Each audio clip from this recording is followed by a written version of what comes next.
the Cobra in either Shelby or AC forms, be it the 289, the 427, the Daytona 427, which is super rare.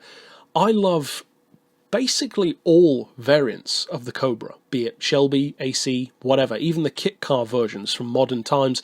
It's just one of those essential designs of a car which I just love. I love the way it looks, I love the concept behind the car, that it was initially this small British sports car, which was relatively unassuming, wouldn't really scare anyone anytime soon, and then Carroll Shelby comes along, slaps a massive Ford engine in there, and turns it into an icon. In fact, the Cobra is one of the most iconic cars ever made, not just American cars.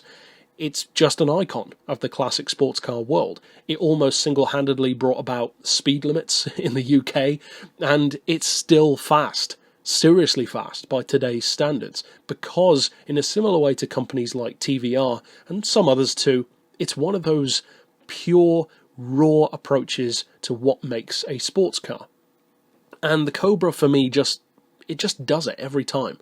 I love every variant of the car, and every variant manages to be so different from the next, but at the same time, really cool. The 289, much smaller engine, doesn't have the blistered bodywork.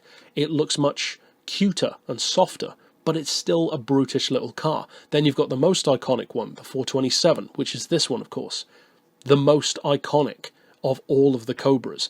For good reason. You see them in kit car form, as I said, these days, but even originals, they get huge prices, massive tuning potential.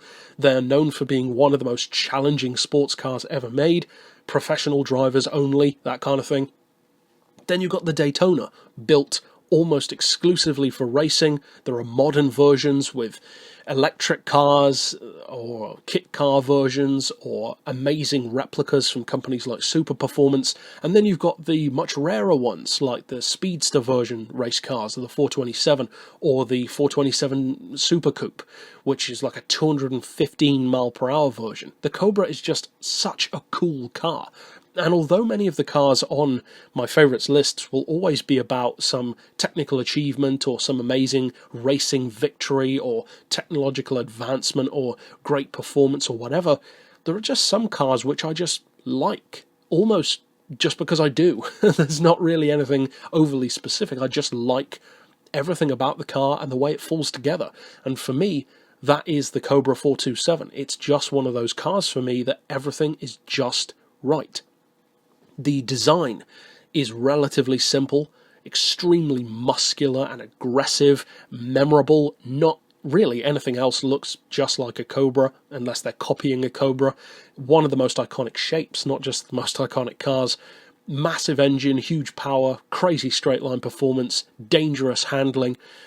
It's kind of like a TVR before TVR became notorious for being TVR, if that makes sense. I love all Cobras, but this one in particular is going to get this place on the list because I love it. Now, the Cobra is not seeing its last word on this list, but for now, I'm going to leave it at the 427. So, of course, if you are new to this series, you can check out others by clicking through to the playlist at the end. But for now, as always, thanks for watching.